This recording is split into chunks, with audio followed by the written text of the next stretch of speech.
Bom dia, então, pessoal. Sejam bem-vindos aqui a mais uma aula nossa de Fundamentos da Administração. Na aula de hoje, eu vou falar sobre os processos administrativos. Na verdade, essa aula 6 é dividida em duas partes. A parte 1, que é essa de agora, que é a aula síncrona, tá? E tem uma parte 2, que é uma parte gravada, uma parte assíncrona, que eu conto com mais detalhe esse histórico da evolução da administração. Então, até amanhã eu consigo postar essas duas partes, né? Tanto a que foi gravada agora quanto aliás, a que está sendo transmitida agora quanto a que foi gravada. E aí eu aviso vocês lá no grupo que essa segunda parte gravada está disponível. E aí na aula seguinte eu sano algumas dúvidas que porventura ficar, tá? É bem simples, eu só vou tentar resumir a parte 2 aí, porque ela ficou bem extensa, mas é só a complementação daquilo que a gente vai dizer na aula de hoje, tá?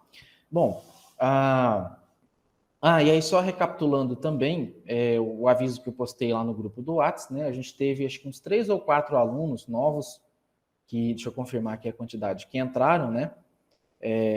Na verdade, 3 alunos novos que entraram aí desde o última chamada do vestibular. E para esses alunos, e mais uma aluna que eu esqueci agora o nome, que está de licença maternidade, eu vou reabrir na verdade, passar uma outra atividade para substituir a atividade 1 que esses alunos perderam, né? Para não ficar injusto. Eu só vou deixar isso para o final do semestre, porque para não confundir e não sobrecarregar com outras atividades que estão programadas agora, tá?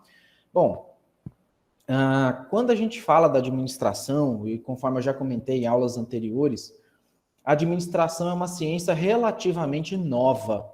O estudo dela passou a ser formalizado, a administração passou a ser vista como ciência, mais ou menos do final de 1880, início dos anos 1900. Tá? 1911, 1912 foi quando ela começou de fato a ser reconhecida como uma ciência. Ela surgiu, na verdade, para solucionar alguns problemas práticos, problemas derivados da economia, e ela teve uma intensificação durante a Revolução Industrial. Então, só recapitulando também, a administração, né, se a gente for lembrar aí os anos de 1800 e 1900, a forma de produção estava migrando do campo para a cidade. O que antes cada camponês, cada família produzia para sua subsistência, começou a produzir com excesso, com excedente, e esse excedente era vendido, era comercializado com outras pessoas, com os vizinhos.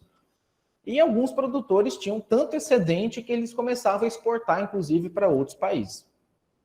Para exportar, você precisa de linhas férreas, você precisa de linhas marítimas, de linhas térreas, né? Então você precisa de estrada, trilho de trem, barcos, né, para fazer navegação.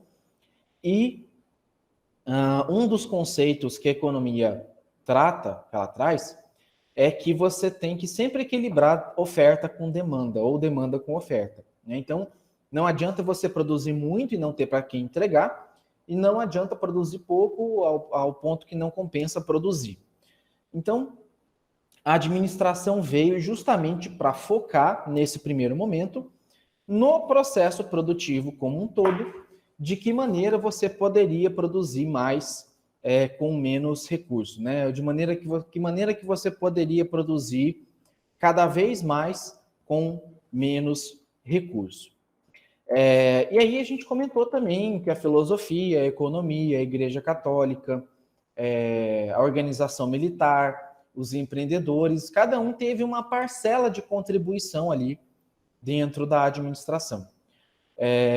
Do ponto de vista aí da filosofia, você tem as 3 figuras marcantes, né, da filosofia, que é Sócrates, Platão e Aristóteles, e cada um tinha um ponto de vista um pouquinho diferente do que era a administração, ou do conceito de administração, mas não necessariamente ainda tratando a administração como uma ciência. Tá? O Sócrates, na visão dele, ele entendia que a arte de administrar era uma habilidade pessoal separada do conhecimento. Então, na visão de Sócrates, a pessoa, quando você fala que habilidade pessoal, você está falando de algo nato, né? Por exemplo, vocês estão tendo o mesmo conhecimento aqui de maneira simultânea, mas cada um vai ter uma habilidade diferente de lidar com a administração, né? Então, você tem pessoas que podem ter graduação, mestrado, doutorado e ainda assim não saber tocar um negócio, porque ele não desenvolveu essa habilidade pessoal. Ele tem o conhecimento, mas não tem ali habilidade para isso, tá? Já Platão, ele analisou os problemas políticos e sociais decorrentes do desenvolvimento social. Então, Platão, ele foi o cara que falou assim, mas espera aí, como é que está faltando comida para essas pessoas e tem mercado jogando comida fora, né? Por exemplo, aqui em Cáceres, foi aprovado recentemente uma lei que permite que os supermercados doem alimento que estão próximos do vencimento para pessoas de baixa renda, pessoas carentes. Tá? Até alguns anos atrás, era um paradoxo muito grande. Você via ali alguns mercados jogando toneladas e toneladas de alimento fora, simplesmente porque estava próximo do vencimento, ou tinha vencido com um dia, ou simplesmente porque uma banana caiu da penca, e ninguém compra banana se não tiver na penca, né? Tem gente que ainda pega ali a penca de banana e dá chacoalha para cair, para não ficar com banana pendurada, para levar só as bananas presas ali à penca. Então, essa banana que caiu da penca, muito provavelmente ninguém vai comprar, muito provavelmente ela vai para o lixo, sendo que seria uma banana que poderia ser consumida naturalmente, tá? Normalmente. E o Platão, ele começou a fazer esse paradoxo, ele começou a discutir problema político com o desenvolvimento social, né? De que forma a política poderia contribuir para o desenvolvimento social. E aí, muitas vezes, a forma de administrar e a forma de gerenciar poderia também resolver parte dessas perguntas. Já Aristóteles, ele distinguiu as 3 formas de administração pública, que era a monarquia, a aristocracia e a democracia. A gente deve falar dessas 3 na próxima unidade, na unidade 4, com um pouco mais de profundidade. A monarquia é o poder concentrado na mão de uma pessoa só, tá? A aristocracia é o poder concentrado na mão de um grupo forte, um grupo quase que oligárquico ali, tá? E a democracia é o poder concentrado na mão de algumas pessoas, porém, quem decide quem vai exercer o poder é o povo, é a pessoa, é a nação soberana, tá? A gente falou, né, nas aulas anteriores também, das contribuições, né? Então, a Igreja Católica contribuiu para a hierarquia e a autoridade. As organizações militares também trabalharam hierarquia e autoridade, mas elas começaram a aparecer algumas outras teorias, como a questão do planejamento, a questão de você estudar o seu adversário, estudar o campo de batalha, se organizar melhor, se planejar melhor. E a Revolução Industrial, ela veio para contribuir com o aperfeiçoamento da produção em larga escala através da utilização da máquina a vapor, depois da energia e aperfeiçoamento do aço. Tá?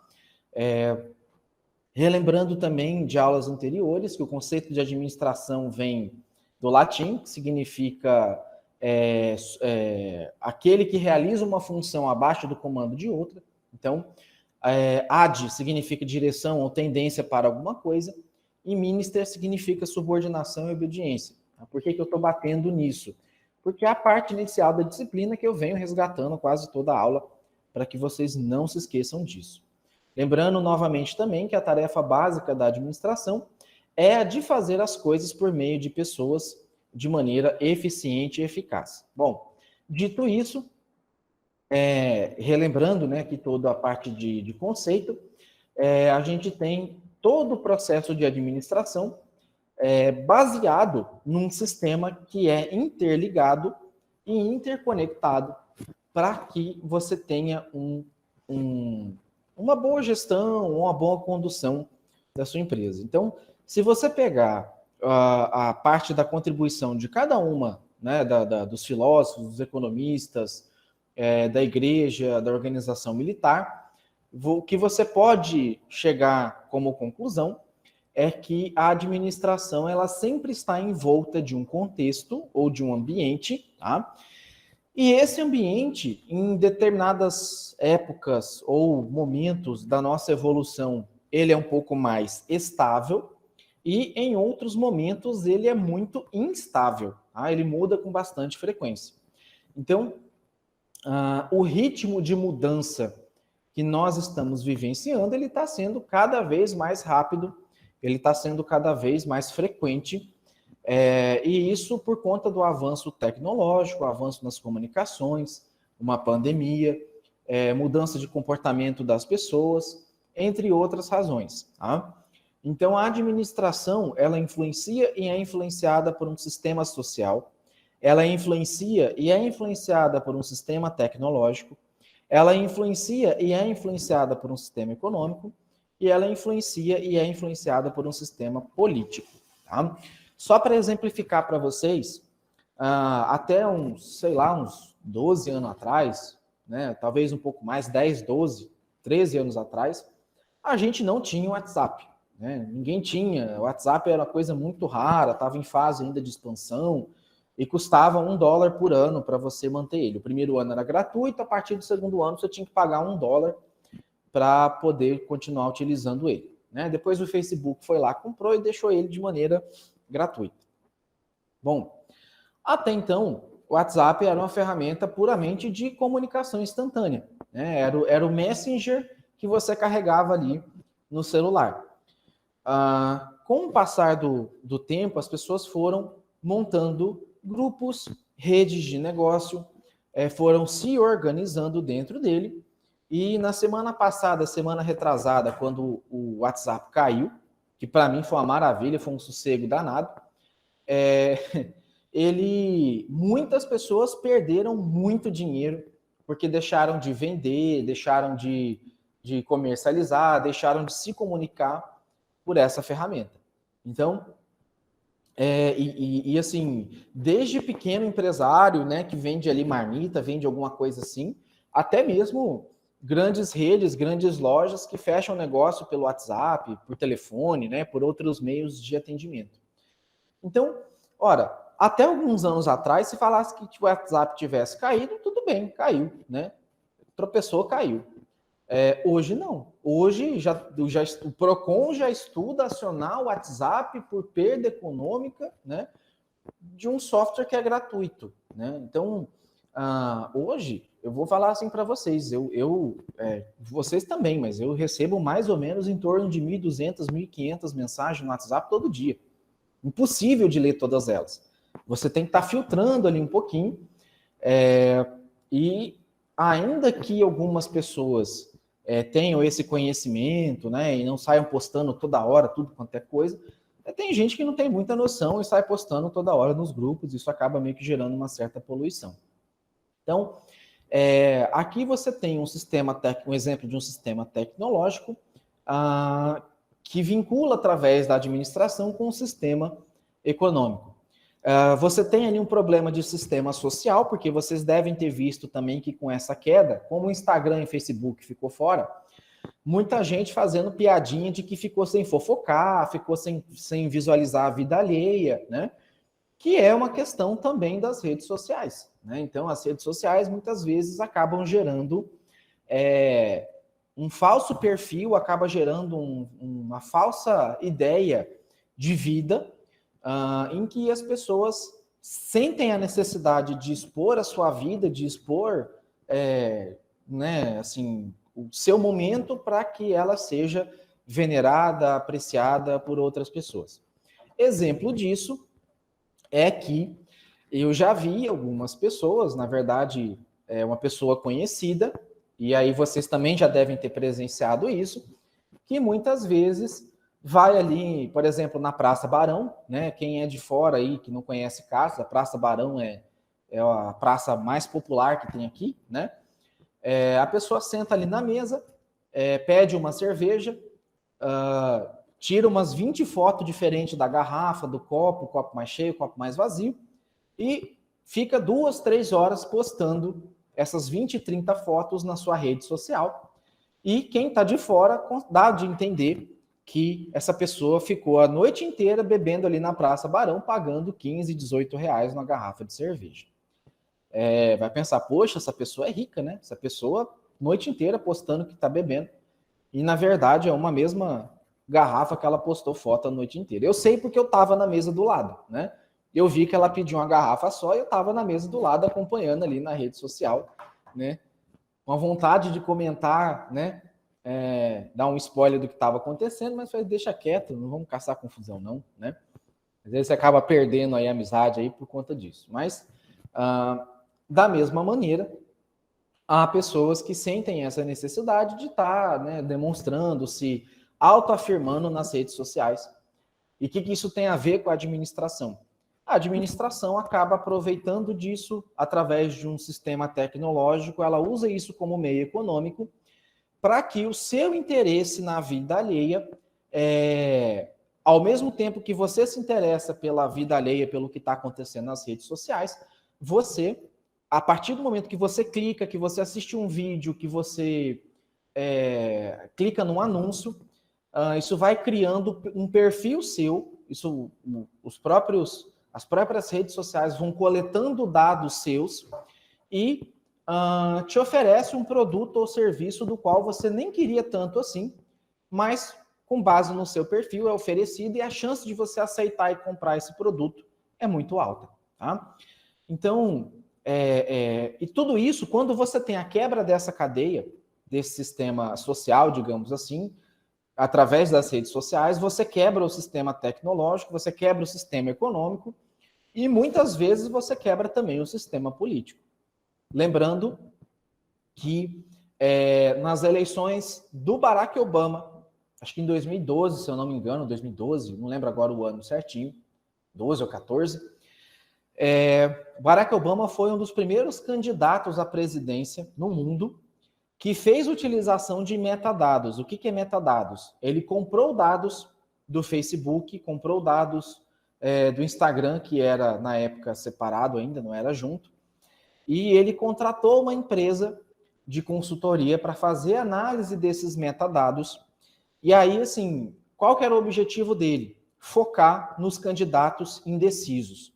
A hora que uma pessoa postava que não era nem a favor do candidato A, nem a favor do candidato B, né, que estava indeciso ali, ou que não postava nada sobre política, era nessas pessoas que ele focava a campanha dele, o direcionamento, a propaganda dele. Então, isso é o uso do sistema tecnológico com base nas pessoas que fazem uso de um sistema social, que são influenciados por um sistema econômico que o sistema político capta, faz uso para direcionamento ou para manipulação.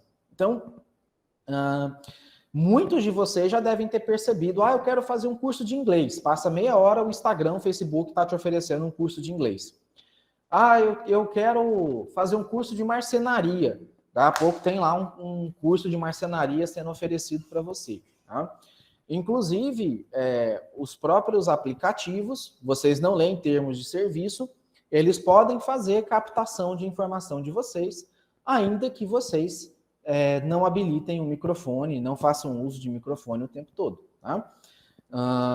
Tem um filme chamado, deixa eu ver se eu lembro o nome aqui, deixa eu lembrar aqui o nome, não é a rede social. Será que é a rede social? Acho que não é. Não, a rede social conta do Mark Zuckerberg. Eu vou lembrar o nome dele agora. Daqui a pouco eu lembro e passo para vocês. Será que são redes sociais? Deixa eu lembrar. A rede... Vou lembrar o nome dele daqui a pouco. Mas é um filme que conta mais ou menos isso, essa ideia de como os nossos dados, como a gente está sendo vigiado o tempo todo, e como a gente acaba dando informação sobre a gente e essas grandes empresas acabam fazendo uso disso. Então, aquele pequeno comércio do seu João, que não tem um site, não tem uma rede social, não tem uma boa propaganda, ele acaba sendo engolido por esses grandes sites, por esses grandes conglomerados, que fazem uso desses dados pessoais e eles se aproveitam desse contexto, desse ambiente em que as pessoas estão se relacionando cada vez mais por rede social, virtual, e cada vez menos por rede pessoal, e isso acaba fazendo com que a mudança, o comportamento, os hábitos das pessoas mudem, e algumas empresas se aproveitem disso. Tá? Então, isso é só para explicar o porquê de algumas razões, né, algumas coisas acontecem, e dentro do processo disso, né, de gestão ou de administração que ela está envolvida, você tem as funções administrativas que devem permear ou devem estar presentes em todo modelo de gestão, todo modelo de negócio. Tá? Independente de ser pequeno, médio ou grande, essas 4 funções básicas, elas estão presentes em qualquer tipo de organização, ou deveriam, né, estar presentes dentro de qualquer tipo de organização. Então, a gente está falando do planejamento, da organização, da direção e do controle, que eu já dei uns spoilers em aulas anteriores, e agora eu vou falar deles com um pouquinho mais de profundidade. Tá? O planejamento, ele permeia, na verdade, ele passou a ter uso dentro da administração na década de 60, tá? Por que década de 60, professor? Ora, porque a função, a ferramenta de planejamento, ela foi muito utilizada e utilizada com sucesso na Segunda Guerra Mundial. Tá? Na verdade, já começou a ter um esboço na Primeira e ela passou a ter sentido na Segunda Guerra Mundial. Então, na Segunda Guerra Mundial, a ferramenta de planejamento, ela foi utilizada com sucesso pelos ingleses, pelos americanos, para derrotar ali os alemães, os nazistas, os japoneses. Por quê? Além de trabalhar melhor com a informação, com a logística, com a estratégia do que fazer e do que não fazer, o planejamento estratégico, ele projetava, na verdade, cenários e o que tomar de decisão, o que fazer e o que não fazer em cada um desses cenários. Tá? E no início dos anos 60, teve um cara chamado Peter Drucker, tá? Escreve Drucker, mas lê-se Drucker. Ele foi um dos autores que institui a estratégia por meio da administração por objetivo. O que ele fez? Ele pegou os conceitos de guerra, de estratégia, e transformou esse planejamento militarizado num planejamento institucional, organizacional.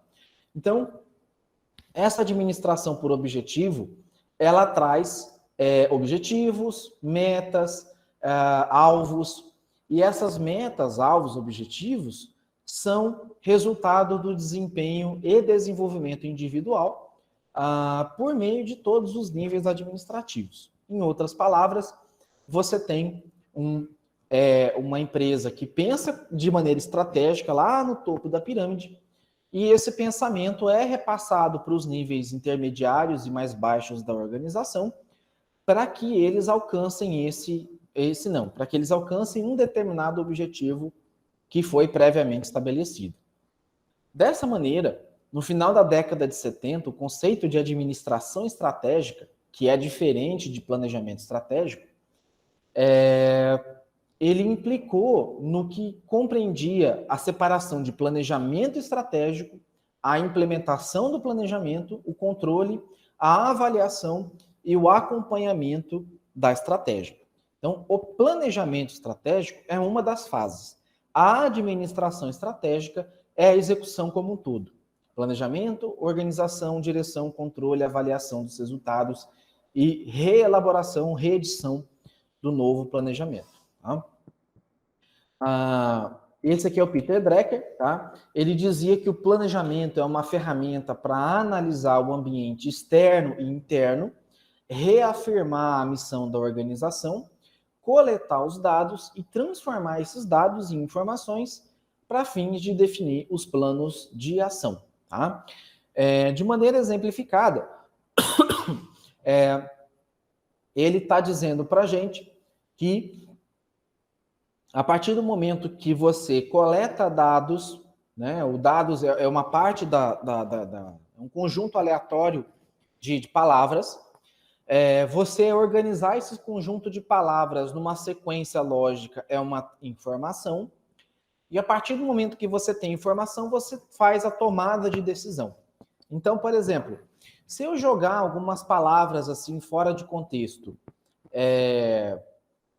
temperatura, alta umidade, chover, expectativa, guarda-chuva, alta, hoje, né? Eu estou jogando dados, palavras aleatórias, e se eu ordenar essas palavras, eu consigo, às vezes, tirar a informação de que a temperatura está muito alta hoje, o dia está quente, a umidade está alta, e isso é uma informação que me diz que eu devo sair de casa com uma capa de chuva ou com guarda-chuva, porque a chance de eu me molhar por conta de uma chuva é muito grande, é muito alta. Tá?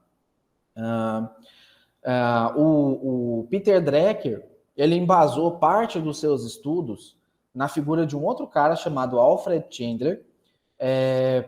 O Chandler, no final, entre os anos 1940 e 1960, ele definiu os 3 níveis administrativos de gestão, que é o estratégico, tático e operacional. É aquela bendita pirâmide que eu faço quase toda a aula, né? Em que você tem ali, pirâmide torta aqui, os 3 níveis de gestão, tá? O estratégico é o mais alto, o tático é o intermediário e o operacional aqui é o nível mais baixo, tá? E essa divisão, ela foi feita, ela foi pensada para que os planos, para que as ações de cada nível fossem categorizados, classificados pelo seu nível respectivo. Então, tomada de decisão, geralmente, é o nível mais alto que toma. Repasse de informação, conferência, fiscalização é nível intermediário.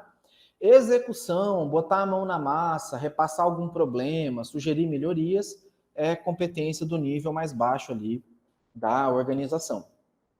Então, quando o Chandler definiu os 3 tipos de planejamento, ele também já disse o que cada um deveria cuidar.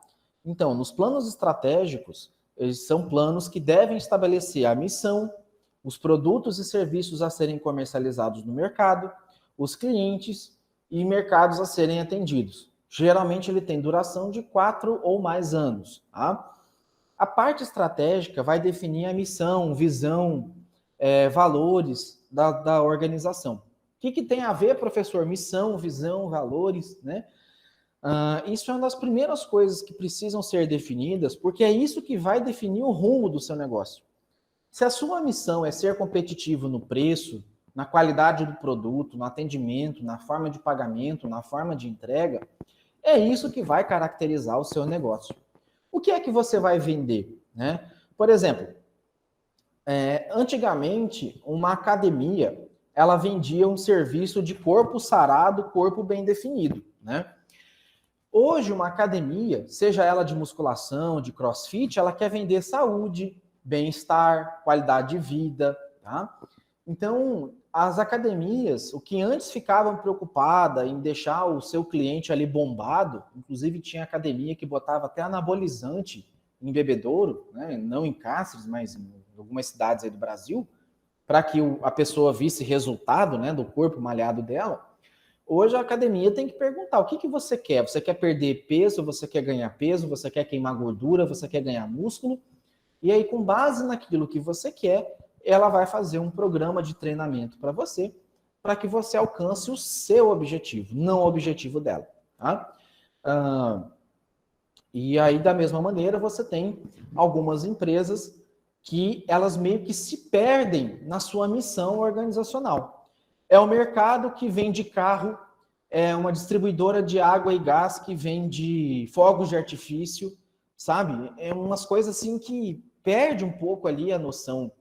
É uma pessoa que vende, é uma loja de móveis ou de colchão que vende também Natura, Jequiti, vende sapato, né? Vende tramela de porta, sabe? Pô, perde um pouco o sentido de existir. Ela começa, às vezes, a gastar dinheiro ali em algo que não é eficiente, algo que não é aquilo que é o diferencial dela, o que ela deveria focar. Por exemplo, outro exemplo também, Uma das coisas que mais quebra restaurante ou lanchonete é ter um cardápio muito grande, muito variado, tá? Às vezes eu vejo pizzaria aí com 50 sabores diferentes, né? Isso tem um custo muito elevado. Para você manter um salmão, um bacalhau, um camarão congelado, vai te ocupar espaço num freezer. E quantas pizzas de camarão, bacalhau, salmão você vende durante a semana, né? Então, para ela manter um cardápio de produto grande, ela tem que ter um estoque muito grande. Para ter um estoque muito grande, tem que ter um capital muito grande empatado. Então, aí é uma pizzaria que vende espetinho, que vende lanche, aí ela tem que ter estoque do espetinho, estoque da pizzaria, estoque do lanche, estoque do pastel, né? E ela se perde com isso, tá? Então, toda empresa, primeira coisa, precisa definir a sua missão, que é o que ela é hoje, o que ela vende hoje, para quem ela vende hoje. A visão é o que ela quer ser daqui a um tempo, qual é a expectativa de futuro dela. E os valores, né? O que ela respeita. Às vezes eu vejo até em empresas assim, que pregam uma plaquinha lá, que os valores dela é valorizar cliente e funcionário, e você vê o gerente ou o dono da empresa destratando o funcionário na frente de cliente. Falou, esse valor dela que está aqui na plaquinha está totalmente diferente do que eu estou vendo aqui na prática. Tá? Empresa que fala que protege o meio ambiente, mas faz descarte de resíduo químico no rio, né? Entre várias outras questões.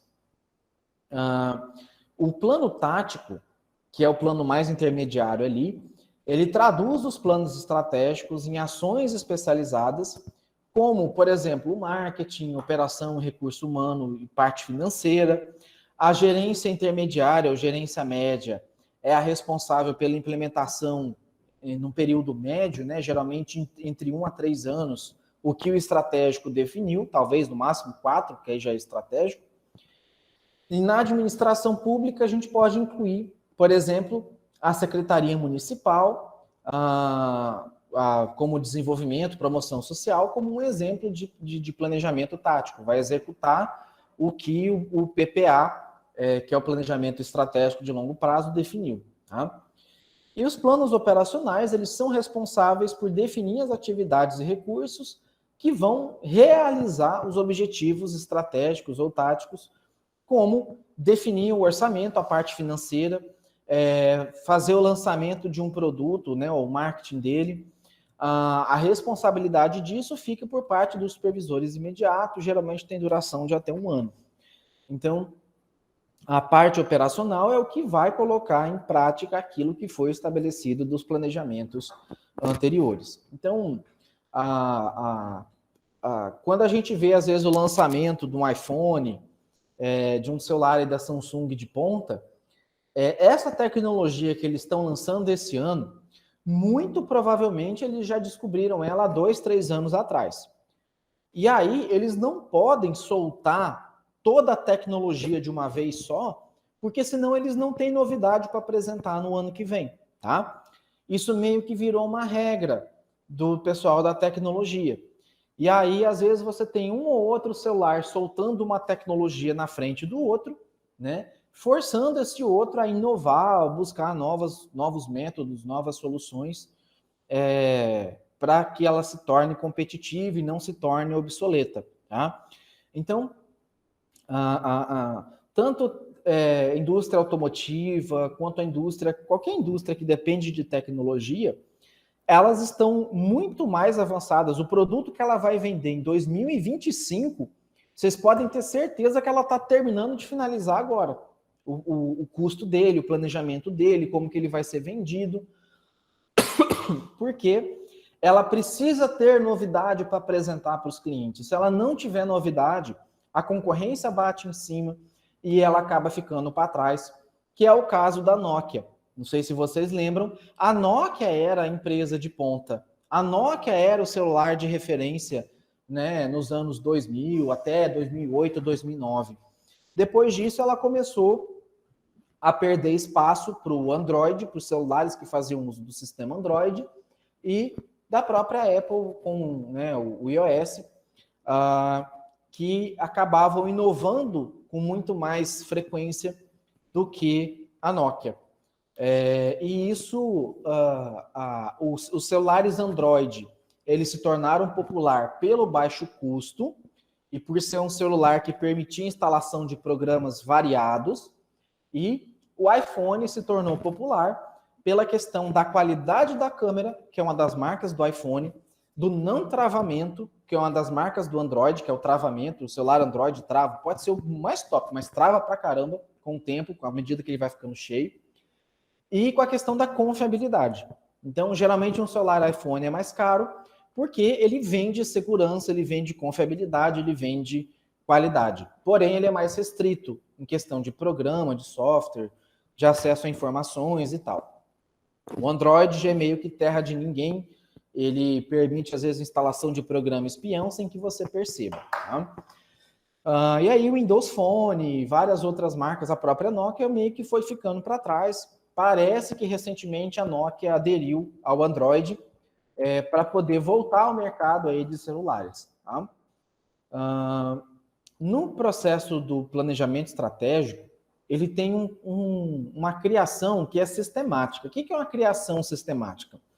Ele meio que tem um passo a passo ou requisitos a serem cumpridos para que você diga assim, eu tenho um planejamento estratégico. Tá? Então, primeira coisa é o que eu comentei, a definição de missão, valores e visão da empresa. A missão vai se referir a um propósito que a organização tenta seguir para identificar os seus produtos ou serviços e clientes. Dessa maneira, a missão identifica a razão de ser da organização. Ela existe tanto no público quanto privado. A missão da Unemat é ofertar ensino superior público de qualidade para o interior do estado de Mato Grosso. Então, o foco da Unemat não é na capital. O foco da Unemat é no interior. Tá? Isso faz parte da missão dela. Se ela migrar para Cuiabá, se ela for para Cuiabá, ela passa a não agir de acordo com a missão dela. Porque em Cuiabá é um grande centro, Cuiabá tem várias outras universidades públicas e privadas, e a Unemat seria mais uma a estar ofertando o curso e deixaria de atender a população interiorana. Tá? Definindo missão, visão e valores, você precisa fazer uma análise da situação atual. Ou seja, o que está acontecendo hoje no mundo? Né? Qual é a situação em termos mercadológicos, financeiros, operacionais, tecnológicos? Então, assim, onde a empresa está, onde a empresa, a hora que abrir as portas, vai estar, e como ela deve chegar ou chegou a esse ponto. Então, vejam bem, hoje você tem uma situação super esquisita, que é a valorização de carro usado. Tá? Por que carro usado está tão valorizado? Porque não está conseguindo, as indústrias não estão conseguindo fabricar carro novo. Por que a indústria não está conseguindo fabricar carro novo? Porque falta componentes eletrônicos. Falta componentes eletrônicos porque você tem alguns países como China e Estados Unidos que estão com os portos abarrotadíssimos de container e não tem como escoar a produção.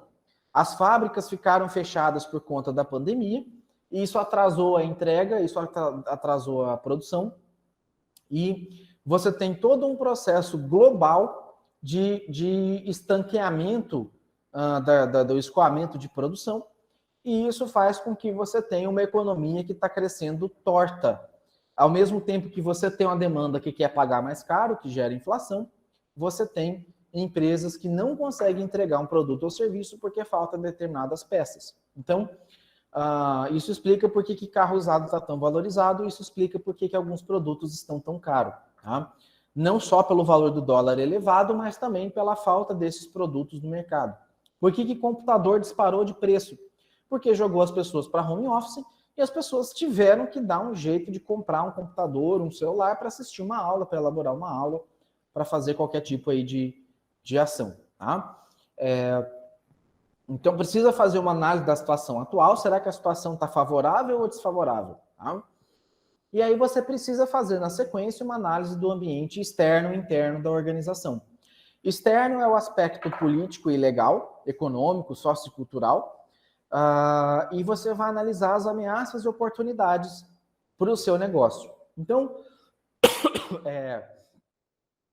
Se você tem uma empresa, uma indústria que mexe com bolo, doce, você pode ter uma séria ameaça, porque como muita gente acabou sendo demitida, muita gente começou a fazer bolo caseiro, doce, brigadeiro, beijinho, bombom caseiro para vender, e algumas pessoas têm talento para isso e fazem muito bem.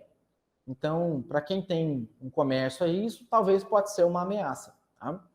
Já a análise do ambiente interno, você tem que observar a questão do posicionamento da marca, do nível, da questão do cliente, dos colaboradores, se eles são leais, se eles são bons, né? Se tem rotatividade pessoal ou não, quanto tecnológica é a sua empresa ou não, tá? E aí você tem que colocar os pontos fortes e fracos da sua organização. E pasmem, tá? Muitas empresas não sabem fazer esse tipo de análise de ponto forte e fraco e de ameaça e de oportunidade. Tá? Feito isso, você vai definir as metas que você quer alcançar, a política da empresa e as diretrizes. Tá? Então, as metas é meta de venda, meta de contratação, meta de custo. As políticas, política de troca, política de venda, política de campanha de marketing. Tá? E diretriz. Tá? Como eu vou fazer, de que forma que eu vou fazer para alcançar essa quantidade de produto vendido? Qual vai ser o método, a metodologia que eu vou utilizar para atrair e reter cliente? Tá? Como eu vou fazer o processo de recrutamento e seleção de colaboradores? Então, diretrizes, políticas são definidas nessa etapa aqui. Tá? Paralelo a isso, eu vou criar os programas, né? Então, como eu vou produzir, de que forma que eu vou produzir, qual é a rotina de produção, se eu vou ter produto com estoque pronto, acabado, se eu só vou fabricar sobre demanda. Então, os dois têm seus prós e contras. Eu fabricar e ter o produto disponível para venda vai me exigir um capital para manter produto estocado. Eu tenho esse capital? A vantagem disso, eu tenho um problema que é um custo de capital mais elevado para manter estoque. A vantagem é que a chance de eu vender esse produto é maior, porque o cliente ele quer comprar e não quer esperar ser fabricado, ele já quer comprar e levar. Então, é uma característica que o planejamento vai definir. Eu vou olhar meu comércio, tá? E vou definir. Né? Esses tempos atrás, eu estava pensando aqui em montar uma empresa que fosse mexer com artefatos, bloquete, artefatos de cimento, né? Aí eu só fazendo umas... Eu não posso mexer, obviamente, né? Teria que fazer em nome da minha esposa, né? Ela, na verdade, teria que tocar. Mas eu comecei a fazer o planejamento e falei, para eu manter um estoque mínimo aí de artefato de concreto para vender, eu teria que ter uns 30, 40 mil aí em estoque, e isso já pesaria um pouco no meu bolso. Né? Então, e para eu ter ele só a pedido, eu teria um número muito baixo de pedido, porque eu levaria 1 semana, 10 dias para entregar isso, e geralmente a pessoa quer que entrega com 1 ou 2 dias. Tá? As estratégias têm a ver com fazer as escolhas e procurar o diferencial competitivo. Então, a estratégia sempre vai dizer como é que eu posso fazer isso diferente, como é que eu posso ser melhor nisso. E as táticas são os planos de ações que vão proporcionar a execução das estratégias. Então, de que forma que eu vou produzir, que hora, quando, como, para quem que eu vou vender, é eu que vou atrás do cliente ou eu vou esperar o cliente chegar até mim, né? Eu esperar o cliente chegar até a minha empresa é mais barato. Eu ir atrás do cliente é mais caro, tá? E aí, o que eu vou fazer com o cliente conquistado? O custo para manter um cliente fidelizado é muito maior do que o custo de atrair esse cliente pela primeira vez para a empresa. Então, eu tenho que pensar nas táticas para manter esse cliente ali sempre vinculado à minha empresa. Então, eu não posso falhar com esse cliente. Tá?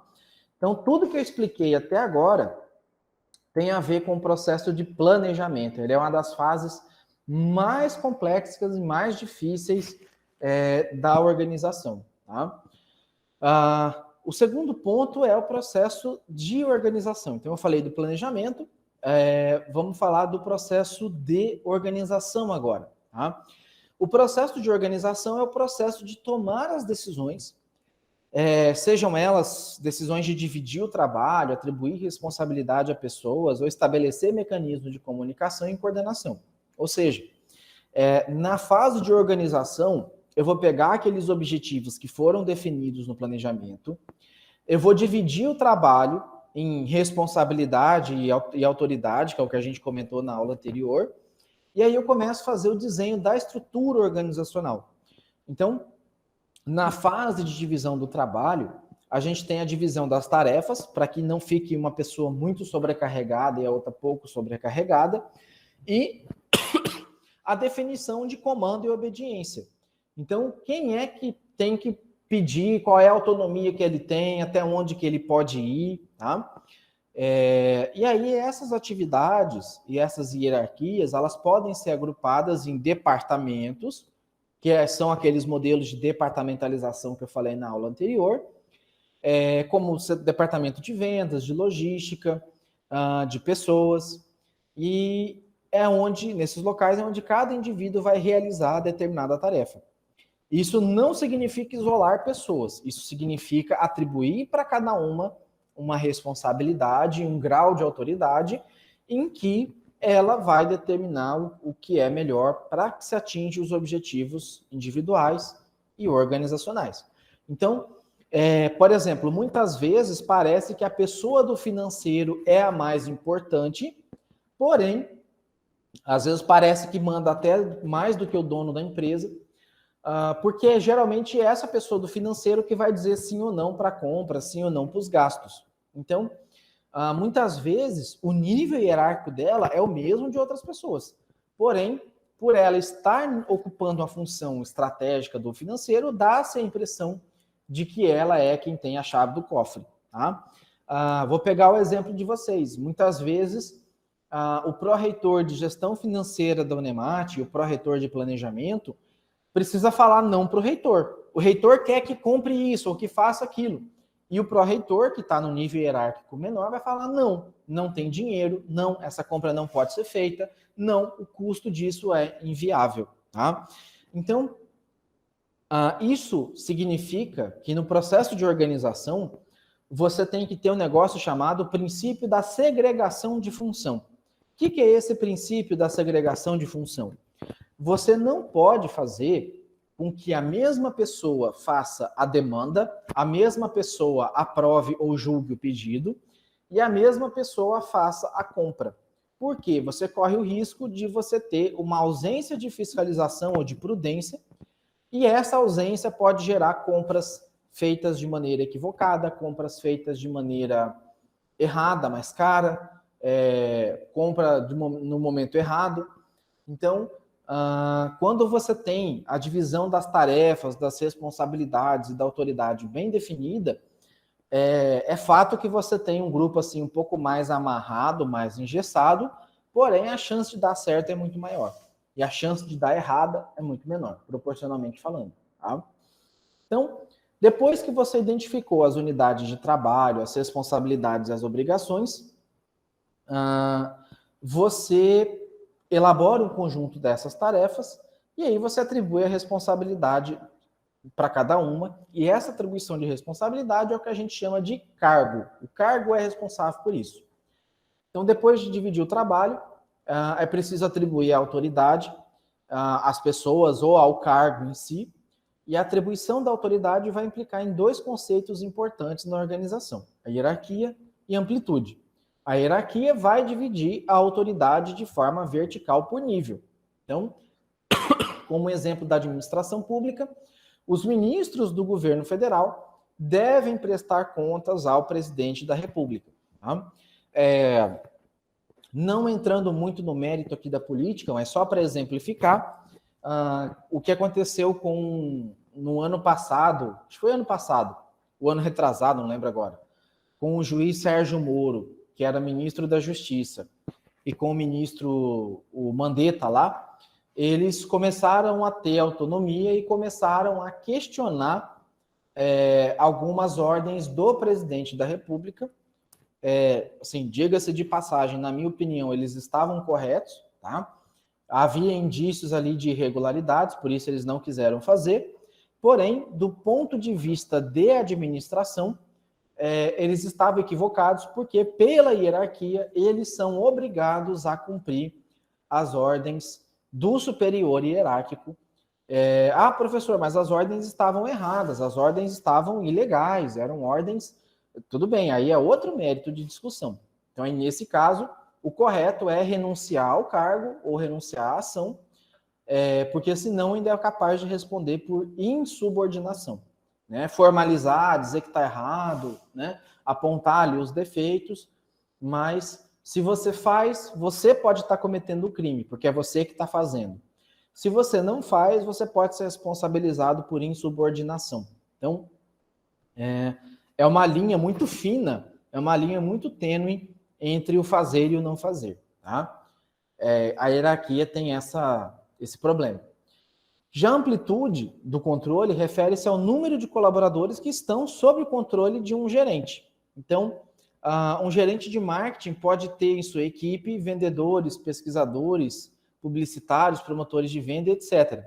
Um chefe de departamento de um curso de uma universidade pública tem como amplitude de controle de professores lotados no seu departamento, bem como os técnicos administrativos. Então, um diretor da faculdade ou um coordenador de curso, o professor Almir, que coordena contábeis, tem ali mais ou menos 16, 18 professores que estão sob a amplitude hierárquica dele.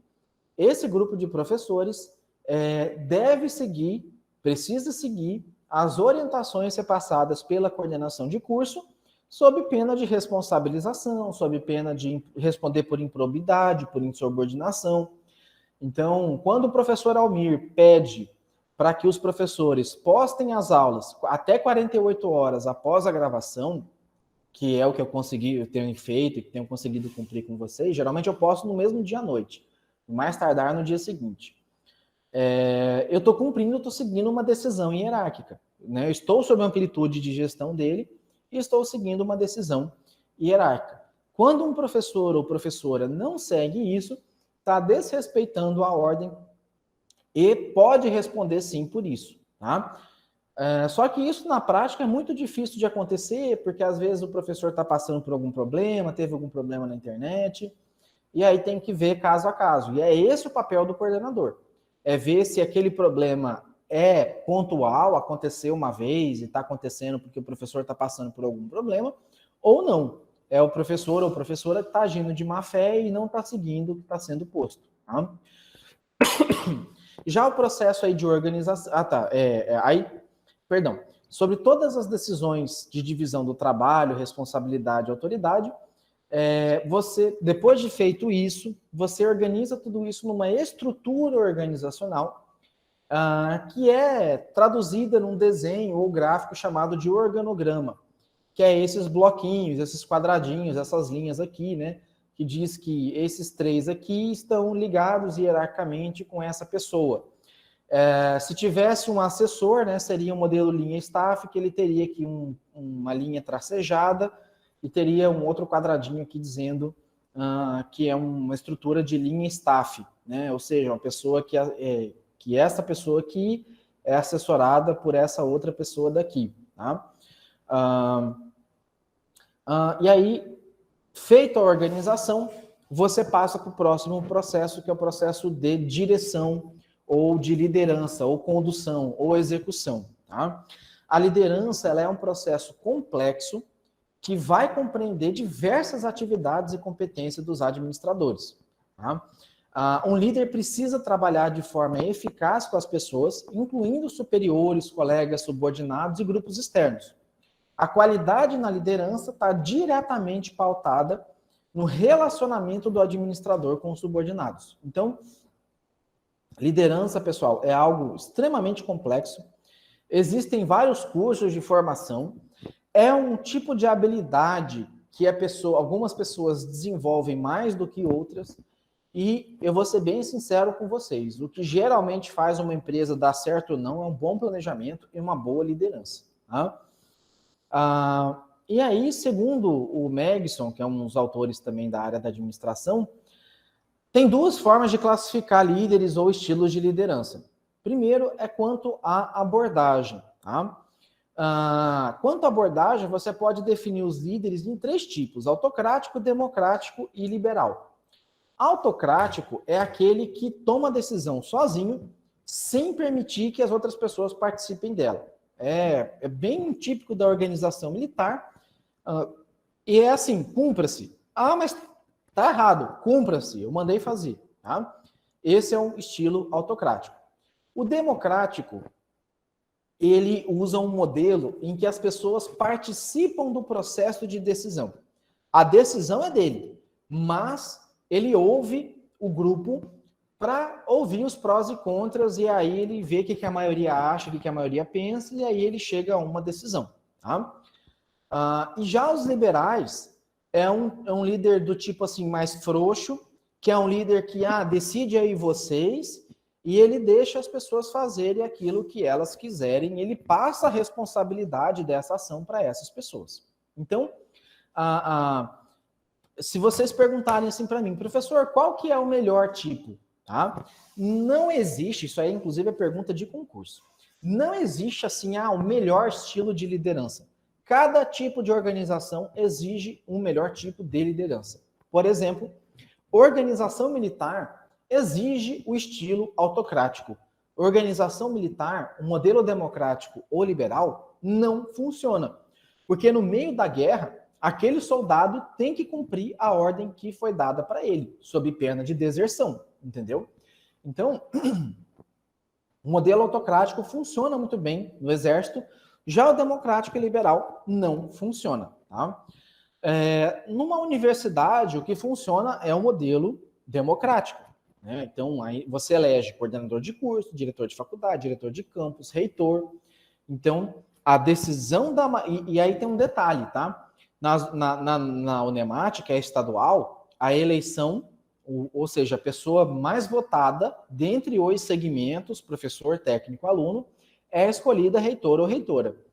Já nas universidades federais, é feito tipo uma lista tríplice, tá? E essa lista tríplice vai para o presidente, que pode ou não escolher, inclusive ele pode escolher o menos indicado ali daquela lista, tá? E isso tem diferença, tá? A Janaína está perguntando se esse slide vai estar no SIGA A. Na verdade, já está lá no SIGA A, na unidade 3, tá? Já está no SIGA A na unidade 3. A aula 5, se eu não me engano.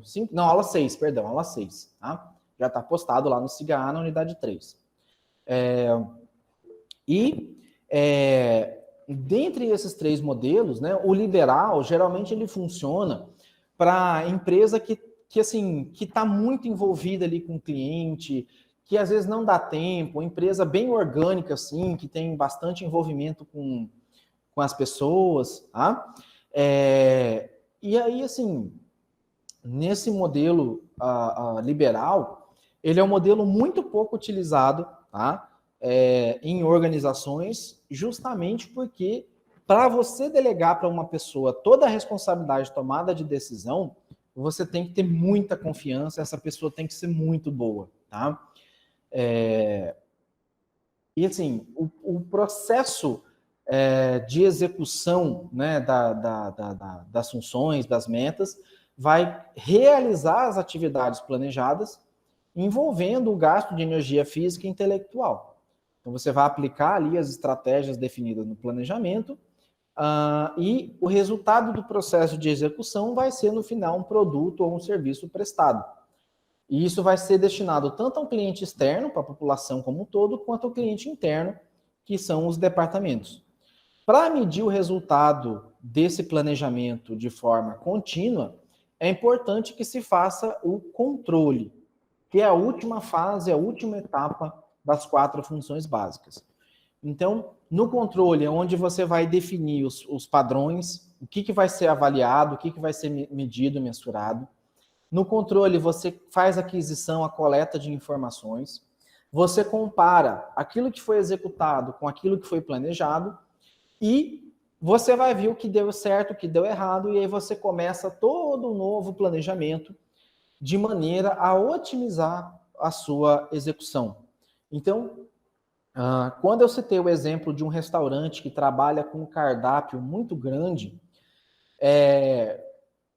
a reexecução, né, ou o novo ciclo de planejamento vai olhar o seguinte: quais foram, dentro do mês, as pizzas mais vendidas? E assim, o planejamento, pessoal, é muito normal você ver empresa falando assim, o planejamento não dá certo, eu fiz, mas não deu certo. Na verdade, os primeiros planejamentos, eles saem muito errado, porque você não tem muita noção de como o mercado, como o cliente vai se comportar. Então, o sucesso de um planejamento é a continuidade dele. Então, quando você tem uma empresa nova começando, a ideia, e aí vocês como contadores, vocês podem orientar isso para o cliente de vocês, é para que ele tome muito cuidado com o planejamento na fase inicial. Depois que ele fez e começou a executar ali a empresa dele, pelo menos mensalmente ele tem que avaliar. Pegando o exemplo do restaurante aí, o lanchonete, quantas pizzas foram vendidas? Quais foram as pizzas que eu planejei mais vender? E por que eu não vendi tudo isso de pizza? Quais foram as pizzas menos vendidas? Né? Por que essas pizzas foram menos vendidas?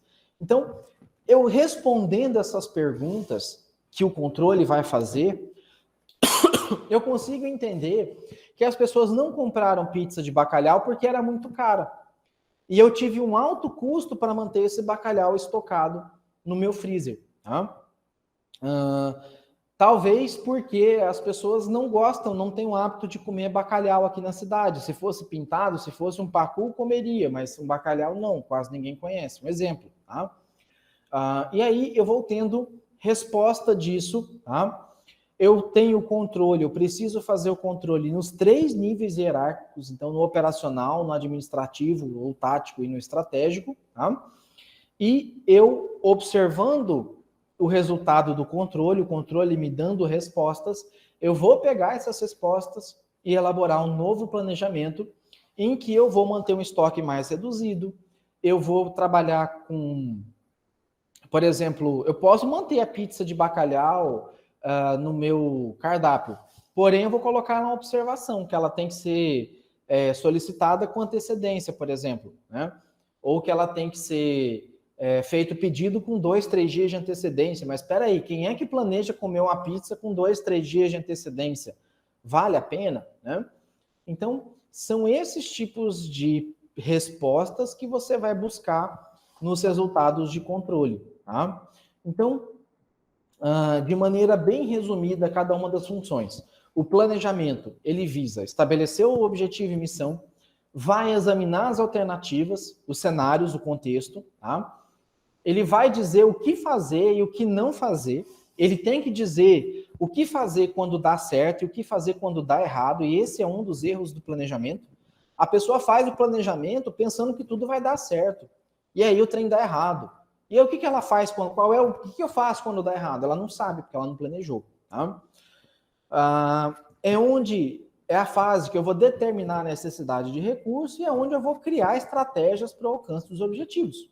E é onde eu vou dizer, se der certo, o caminho é esse, se der errado, o caminho é aquele. Tá? Muitas vezes o planejamento, inclusive, vai te dizer para fechar a empresa, ou para dizer, não está dando certo, fecha, senão você vai perder mais dinheiro. Quando eu fazia consultoria, às vezes eu chegava nesse resultado. E a pessoa ficava frustrada comigo, porque falava assim, pô, Gustavo, eu te contratei para você fazer o meu negócio dar certo, né? Eu falei, não, você me contratou para eu ver a situação da sua empresa e ver se tem possibilidade de dar certo. A chance de recuperar o negócio é mínima. Fechar hoje é mais vantajoso, lucrativo para você e talvez constituir um outro tipo de empresa, negócio, do que você continuar mantendo a insistência nesse erro aqui. E ninguém quer ouvir que a empresa, né, que o melhor caminho é fechar a empresa. Ninguém quer, tá? Mas muitas vezes esse é o caminho. E você tem que estar muito bem subsidiado de informação até chegar nesse diagnóstico, porque é o mesmo diagnóstico de câncer numa pessoa, tá? Então tem que ter muito cuidado até chegar nesse resultado. Já no processo de direção, você vai conduzir e motivar os empregados na realização das metas organizacionais, vai estabelecer a forma de comunicação, vai apresentar a solução de conflito e vai gerenciar as mudanças organizacionais. Tá? O processo de organização, ele vai fazer o desenho dos cargos, vai criar a estrutura organizacional, vai definir as posições de staff, quem manda e obedece, e vai coordenar as atividades do trabalho. E também estabelecer políticas e procedimentos e definir onde vai estar o dinheiro, aonde o dinheiro vai estar alocado. Tá? E aí, por fim, a fase de controle vai medir o desempenho, vai estabelecer a comparação com os padrões estabelecidos lá no planejamento e vai tomar as ações necessárias para a melhoria do desempenho. Então, quantas pizzas foram planejadas vender? 1.000 pizzas no mês. Quantas foram vendidas? 800. Aí você gera duas perguntas disso daí, né? O que faltou para chegar nas 1.000 e por que não se vendeu aí essas 1.000, né? Qual foi o problema? É um erro de planejamento que foi superestimado ou o preço estava alto, o cliente sumiu, choveu, pizza queimou, o cliente desistiu. Então você precisa saber o que aconteceu para tomar a decisão, tá? E nisso, a gente falou também em aulas anteriores sobre as habilidades, né? Então, o nível estratégico, ele é vinculado, ele exige um maior nível de habilidade conceitual. O nível intermediário ou tático, ele exige um nível maior de habilidade humana. E o nível operacional, o nível mais baixo, ele exige um nível maior de habilidade técnica, de fazer, botar a mão na massa, fabricar o produto, prestar o serviço. Então, cada nível organizacional, ele tem a sua habilidade exigida com maior rigor, com maior frequência. Tá? Quando você une as competências do administrador com as habilidades, você tem um sucesso profissional. As competências, elas são um negócio chamado CHA ou CPA, tá? Isso aí muda de autor para autor. O CHA, ele é conhecimento, habilidade e atitude. O conhecimento, ele é o saber, é a teoria que você adquire ao longo do tempo. A habilidade, ela é a atitude. Ela significa que você sabe fazer, você sabe tocar, você sabe fazer acontecer aquela ação. E a perspectiva, ou troquei aqui para vocês. O conhecimento é a parte teórica. A perspectiva é a habilidade de você saber fazer. A perspectiva é você tem o conhecimento, você sabe fazer.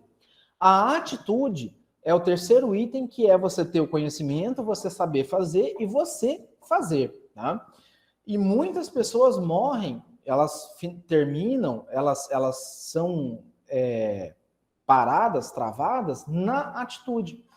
Você sabe o que fazer, você tem conhecimento para fazer, resolver aquilo, mas você tem preguiça, você tem medo, você tem receio, vergonha, e aí você acaba não fazendo. Então, uma dica que eu dou para vocês é que é muito normal chegar, às vezes, no ensino superior, e é muito normal, às vezes, aluno falar assim, professor, eu tenho vergonha de apresentar um seminário, eu tenho vergonha de falar em público, tá? A dica que eu dou para vocês é, usem a faculdade para perder esse medo, essa vergonha.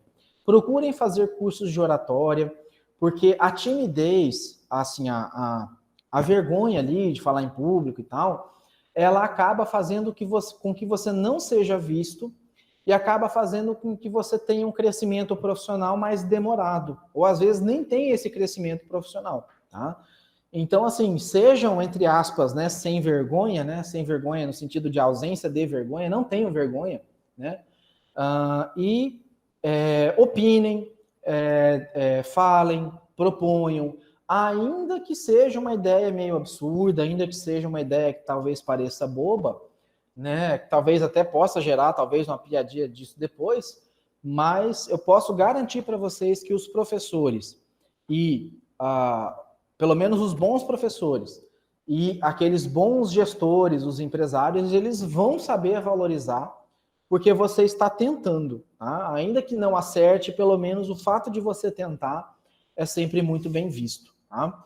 E aí, quando você tem o conjunto das habilidades conceituais, uma empresa que tenha pessoas com boas habilidades conceituais, humanas e técnicas, alinhadas ao conhecimento, à perspectiva e atitude, né, o conhecimento, habilidade e atitude, você tem ali o sucesso profissional. Você alcança, sua empresa alcança, ou você pessoalmente, se tiver essas habilidades, você alcança ali o sucesso profissional, tá? E só para concluir aqui a nossa aula de hoje, o Mitzberg, ele definiu lá, a gente até já comentou também, os 10 papéis administrativos, né, que o gestor tem que ter, que o administrador tem que ter. Então, dentro das relações interpessoais, né, ou seja, no trato com as pessoas, você tem que ter representação, então você tem que estar sempre bem visto, fazer com que as pessoas se sintam representadas por você, não seja um líder medroso, nem escondido, nem tenha vergonha, né? Isso é representação. Liderança é você ser o exemplo. Se você está falando para a pessoa que tem que chegar no horário e você chega atrasado, você é um péssimo líder, você não dá exemplo, tá? E ligação, as pessoas têm que ter o contato com você, as pessoas têm que saber que você é acessível a elas e que elas podem te procurar para sanar um problema, para discutir um problema. Que você não vai dar coice, que você não vai ser grosso, grossa, né? Que você vai tratar ela e vai acolher ela para resolverem junto um problema. Esses são os papéis interpessoais. Os papéis informacionais envolvem o monitoramento, né? Ou seja, você tem que estar de olho no que está acontecendo, tanto dentro ou fora dos grupos, dentro e fora da empresa. Você tem que saber fazer o papel de porta-voz e disseminação de informações precisas e coerentes, tá? Porque se você começa a dar informação falsa, achismo, fofoca, você perde a credibilidade frente às pessoas. E os papéis decisórios, eles têm a ver com resolver conflito, dizer onde o recurso tem que ficar, saber negociar, saber empreender.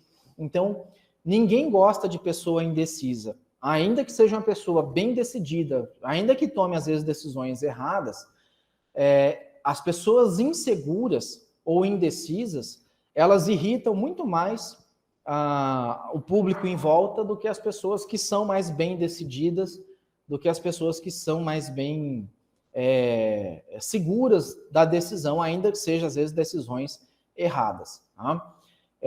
Eu tenho um amigo que ele é absolutamente a personificação da indecisão. Então, eu até brinco com ele. Falei, cara, você falava assim, antes eu era indeciso, hoje eu não tenho certeza. Né? Então, nem isso ele sabe, né, fazendo uma brincadeira com ele, nem isso às vezes ele sabe dizer o que de fato ele é. Então, a indecisão, a insegurança, às vezes, na tomada de decisão, é normal. Às vezes acontece de vez em quando, só não pode acontecer sempre com frequência. Tá? Então, com isso aqui eu encerro a aula de hoje. Tá? Ela foi um pouquinho mais do que a 1 hora que eu programei. Acho que até hoje à noite ela já vai estar disponível lá no SIGA. E eu devo disponibilizar também a parte 2 dessa aula, que é um detalhamento das teorias administrativas, que vocês podem assistir aí dentro de um mês. Tá? Não precisa assistir por agora. Na verdade, tem 15, 20 dias para assistir, não é um mês não. Porque ela vai cair para a atividade 2, que vai ser feita aí no início de novembro. Tá? No mais, queria ver se tem alguma dúvida ou pergunta, senão eu vou encerrar aqui a gravação de hoje.